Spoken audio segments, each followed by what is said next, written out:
కీర్తనల గ్రంథం 34వ అధ్యాయం 19వ వచనం.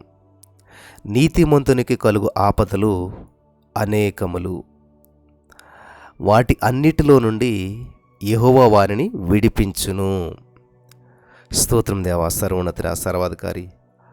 ఈ యొక్క ఉదయకాల సమయంలో ఈ యొక్క వాక్యపు వెలుగులో మమ్మల్ని అందరం నడిపించి నీ వాక్యం వెల్లడగడుతోడనే వెలుగు కలుగునని సెలవిచ్చిన దేవా, ఈరోజు ఈ యొక్క వాక్యం ద్వారా అనేక మంది జీవితాల్లో ఉన్న బంధకాలు తెంచివేయబడాలి, సమస్యలు పరిష్కరించబడాలి,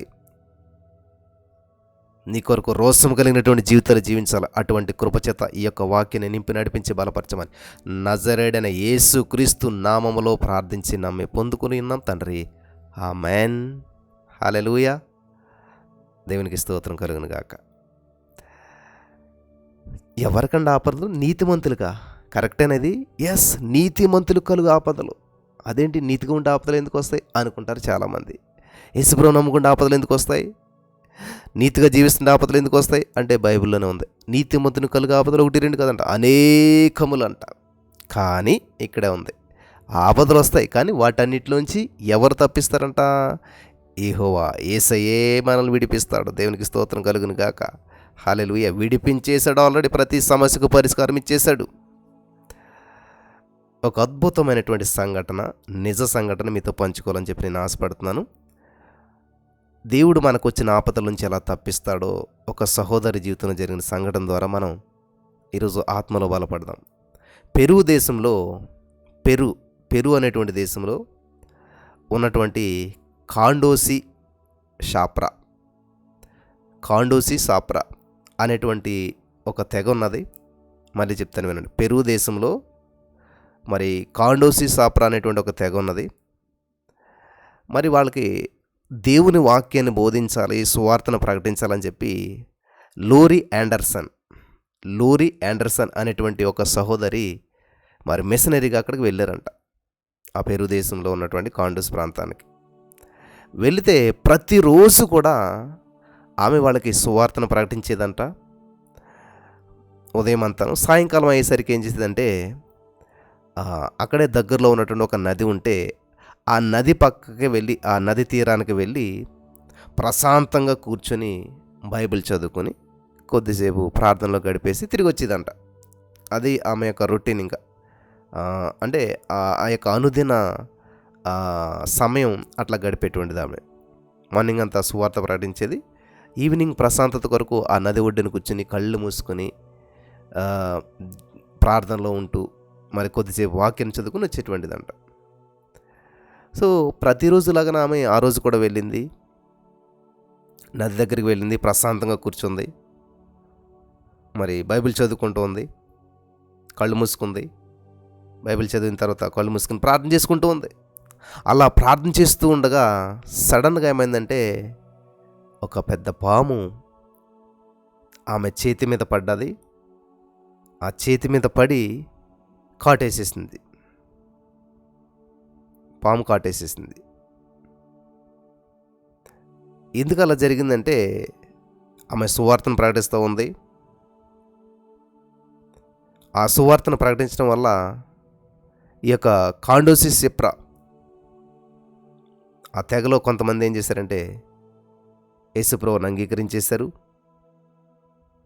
ఇలా నెమ్మదిగా ఒక్కొక్కరు దేవుని అంగీకరిస్తూ ఉన్నారు. కాబట్టి ఏమవుతుంది, ఇప్పుడు అక్కడ అంతా కూడా క్రైస్తవులుగా మారిపోతున్నారు. అందువలన ఆ ఊర్లో ఉన్నటువంటి భూత వైద్యులుగా చలామణి అవుతున్నటువంటి వారు ఎవరైతే ఉన్నారో వాళ్ళ యొక్క ఆదాయం అంతా తగ్గిపోతుంది. వాళ్ళ ఆదాయం తగ్గిపోతుంది. ఎవరు ఇంకా భూత వైద్యులను ఆశ్రయించట్లేదు.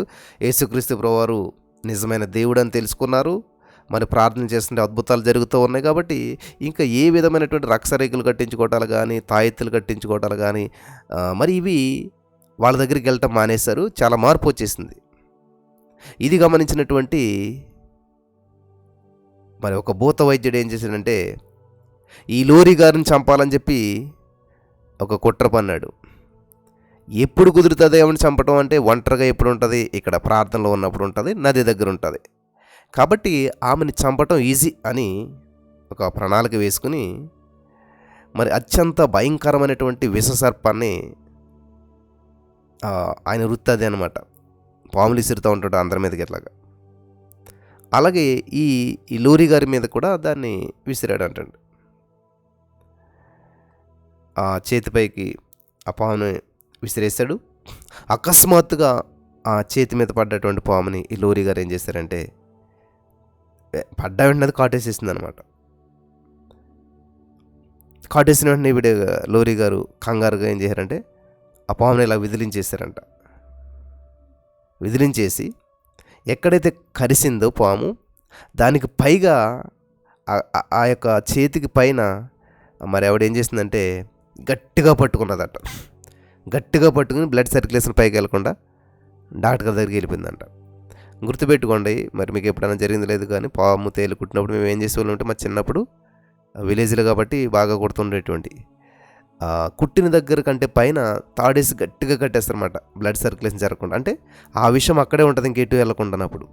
లేదంటే అది అలాగా విషం ప్రవహిస్తూ వెళ్ళి ఆ బ్లడ్లంతలో మరి ఆ విషంగా మారిపోయి అది హార్ట్ వరకు వెళ్ళిపోయి చనిపోతారనమాట. అట్లా వెళ్ళకుండా ఉండాలంటే ఎక్కడైతే కుట్టిందో అక్కడే పైన కొంచెం బ్లడ్ సర్క్యులేషన్ అవ్వకుండా గట్టిగా తాడుతో కట్టేవారు.